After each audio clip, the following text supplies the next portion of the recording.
Você lembra daquela época em que cada celular tinha suas peculiaridades? O Motorola V3 ele se dobrava no meio, tinha o Nokia N-Gage que parecia um console de videogame e os primeiros BlackBerry tinham um teclado físico que era sua assinatura. Cada um tinha sua própria alma, sua própria identidade. Agora hoje em dia, se você pegar um iPhone 15, 16 ou um Galaxy S24, S25, a tela domina todo o aparelho e a traseira é mais que um espelho e as câmeras dispostas em cantos são quase que um carimbo de cada marca. A singularidade de antes parece ter dado um lugar a um design mais minimalista, quase que genérico para todos os celulares atuais. Será que essa é a prova de que a criatividade foi sumindo? Bom, ou será que por trás dessa estética padronizada existe um motivo muito mais profundo do que a gente imagina? Lembra do primeiro Galaxy S com aquela traseira de plástico brilhante que parecia um sabonete na mão? Ou da ousadia da Nokia que pintava seus telefones com cores que a gente só via em carros esportivos? E claro, não dá para esquecer também o iPhone 5, que ele foi feito com alumínio escovado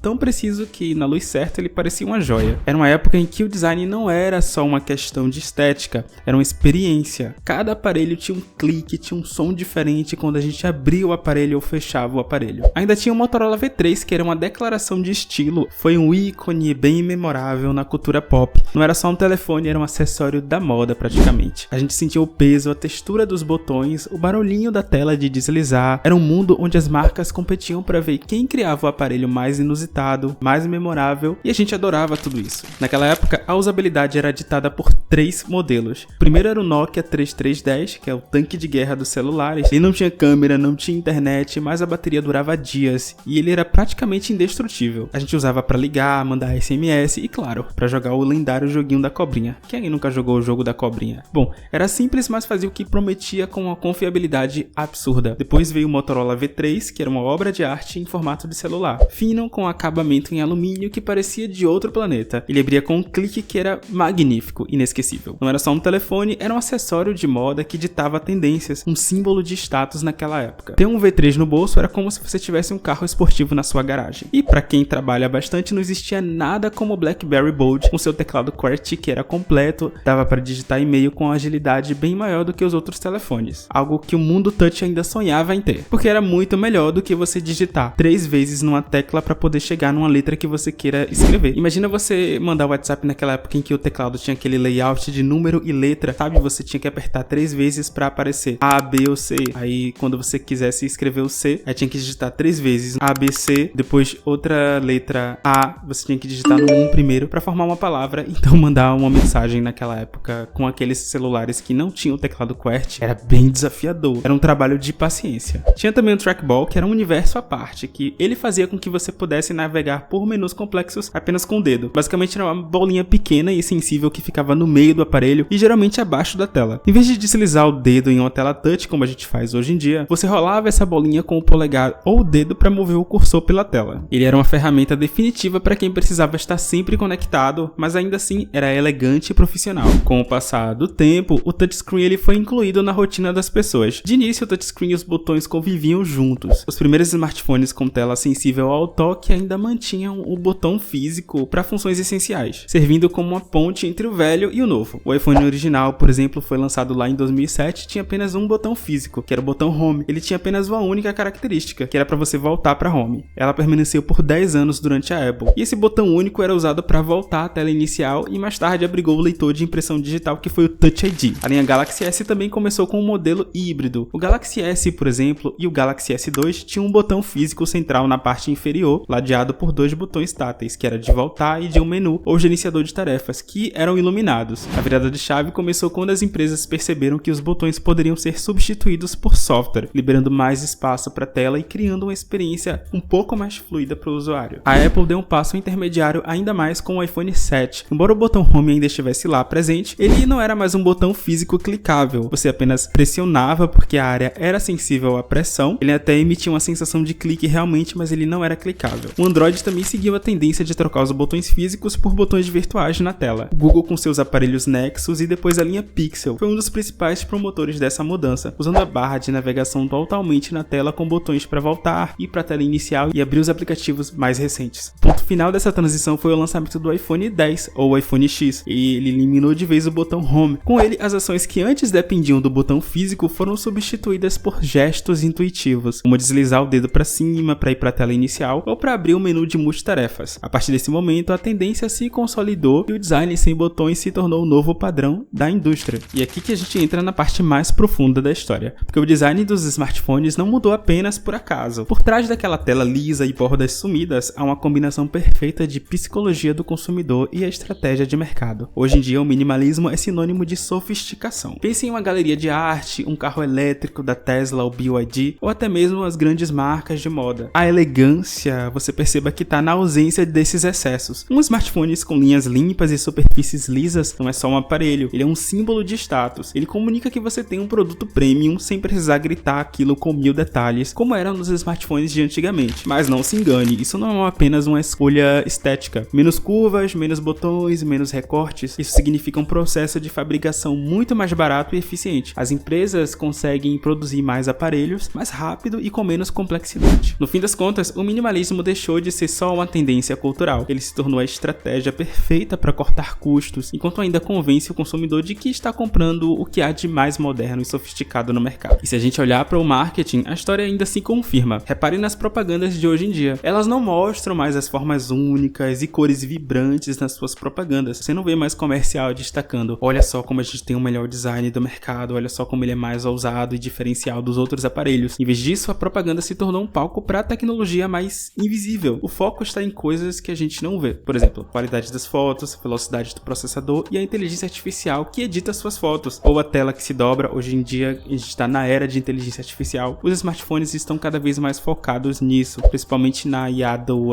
Apple, que é Apple Intelligence. Tem um Galaxy AI também da Samsung, ou Gemini, que é usado nos celulares da Google. Enfim, o design minimalista se tornou apenas um palco neutro para que as estrelas, que são a tecnologia presente nos celulares através dos softwares, possam aparecer cada vez mais. E é justamente esse design mais limpo, sem distrações, que nos faz focar no que o celular faz, e não mais no que ele é. Como vimos, o design se tornou padronizado, com todos os smartphones parecendo placas pretas e finas. Não há mais o que se destacar visualmente. Seria redundante e ineficaz para uma empresa gastar milhões de reais em publicidade para mostrar um design que é praticamente idêntico aos seus concorrentes. Então hoje em dia o design não é mais um fator de diferenciação dos aparelhos. O que realmente faz diferença entre um celular e outro hoje em dia não é mais o que ele aparenta ser, mas o que ele é capaz de fazer. O foco no marketing migrou para a tecnologia mais invisível, porque é ali o valor real do que o produto se encontra. É a qualidade da câmera, onde você consegue ver propagandas que mostram as qualidades dos vídeos, das fotos, que são cada vez mais cinematográficas, já que os softwares de inteligência artificial e os sensores mais avançados fazem esse poder, e não a aparência do celular que faz isso acontecer. Também tem a questão da velocidade dos processamentos nos jogos, para fluidez de aplicativos também, mas o que permite isso não é o design do aparelho, e sim o processador que tem ali. Também tem a questão dos recursos, como tradução em tempo real e a busca por inteligência artificial, mas todas essas inovações estão lá no software, não no design físico, no hardware em si. Então o marketing usa o design minimalista ao seu favor. Ele serve para criar uma tela limpa e neutra, onde a inovação pode brilhar cada vez mais. Então esses designs mais discretos e elegantes se alinham com a ideia de que a tecnologia é tão avançada que ela não precisa de tantos adornos ali, onde o celular não grita que é bom, ele apenas é bom e pronto, e acabou. No fim das contas, esse marketing parou de vender aparência e passou a vender mais experiência. Essa experiência está em tudo que o celular faz, não só na sua forma. Se a era dos smartphones minimalistas nos ensinou algo, é que a tecnologia que vence é aquela que menos se intromete. E a ideia é que nas próximas fases, mais no futuro, não será mais sobre ter um celular mais bonito ou mais fino, mas sim sobre não precisar do celular para fazer as coisas. O futuro não está apenas em um celular melhor, mas na ausência de um. Pense nas telas dobráveis, que se transformam em tablets quando você precisa e desaparecem quando você não usa. Ou nos óculos inteligentes, que colocam informações na sua frente sem que você precise sequer pegar um aparelho. A meta não é mais criar um smartphone perfeito, e sim criar uma interface que se integra à sua vida, que está lá quando você precisa e some quando você não precisa. O design não é mais sobre a estética do objeto, mas sobre a beleza da experiência em si. Então a próxima revolução não vai ser mais sobre o que a tecnologia tem, mas sobre a tecnologia que você não vê. Então a gente conclui que o minimalismo não é uma falta de criatividade dos designers, é apenas a evolução lógica do mercado. É a prova de que a tecnologia, para ser aceita como premium, precisa ser elegante. Para ser produzida em massa, ela precisa ser mais simples. O design se tornou o jogo de esconder a complexidade, e ele passou de um elemento da personalidade para um pano de fundo, preparando a gente cada vez mais para o futuro, onde a tecnologia não estará mais nas nossas mãos, mas sim ao nosso redor. A grande questão que, no entanto, permanece é: se o nosso desejo por essa eficiência e essa tecnologia invisível, será que a gente está perdendo algo? Bom, será que no fundo a gente vai sentir falta daquele tempo que um celular não era só uma tela tela, mas sim um objeto único, com uma personalidade que a gente podia ver e tocar, é só a gente olhar um pouco mais pro passado. Quando tinha os celulares da Motorola que abria e fechava, ou os da Nokia que era flip assim, você olha pra trás e você sente falta. Mas se você olhar para aqueles celulares, você percebe que eles não eram tão práticos quanto os que a gente tem hoje em dia. Nosso celular hoje em dia tem câmeras, tem microfone, você consegue fazer ligação, chamada de vídeo, coisa que antigamente não era possível fazer. Será que daqui pra frente, daqui uns 10 anos, a gente não vai olhar pra esse passado, principalmente se você tá vendo esse vídeo, olhar pra agora, pra 2025 que esse vídeo tá sendo gravado, e pensar assim, poxa, realmente hoje eu tô com um equipamento muito melhor do que o celular e ele faz muito mais do que eu preciso e é muito mais prático do que os celulares daquela época de 2025. Pensa aí, talvez seja um fator mais de nostalgia que faz a gente pensar que aquela estética era melhor, que aquela época era tudo melhor, mas será mesmo que você conseguia suprir todas as suas necessidades pra trabalhar e pra estudar? Hoje em dia você consegue com o celular, mas antigamente isso não era possível. Talvez a tecnologia evolua pra tornar ela mais presente na sua vida e cada vez simplificar suas rotinas. Bom, pra isso a gente vai ter que aguardar um pouquinho mais pra gente ver, porque a tecnologia ela vai evoluindo, ela tá numa época em que tá explorando mais os softwares, mas daqui a um tempo possa ser que o hardware aqui, a tela do celular não seja tão mais essencial, porque possa ser que surja uma tecnologia cada vez melhor do que o que a gente tem hoje em dia. A probabilidade disso é quase de 100%. E aí, me conta aí o que você acha desse design minimalista que os smartphones têm hoje em dia. Você acha que é só uma questão de nostalgia que faz você sentir falta do passado? Ou você acha que não,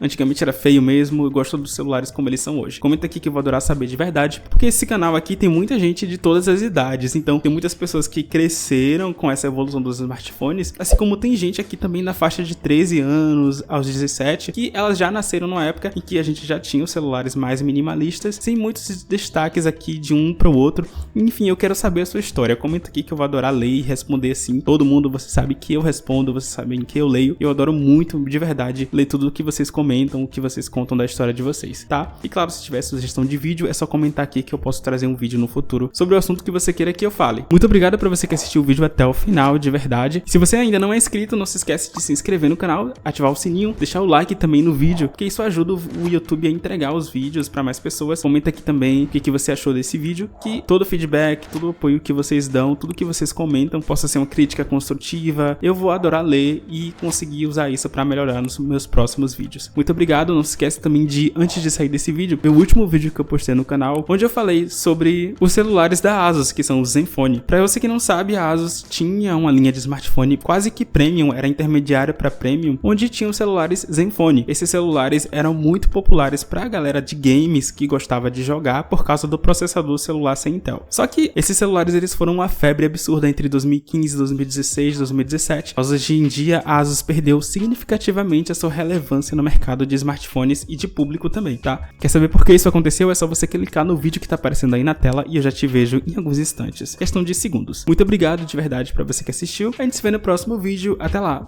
Tchau.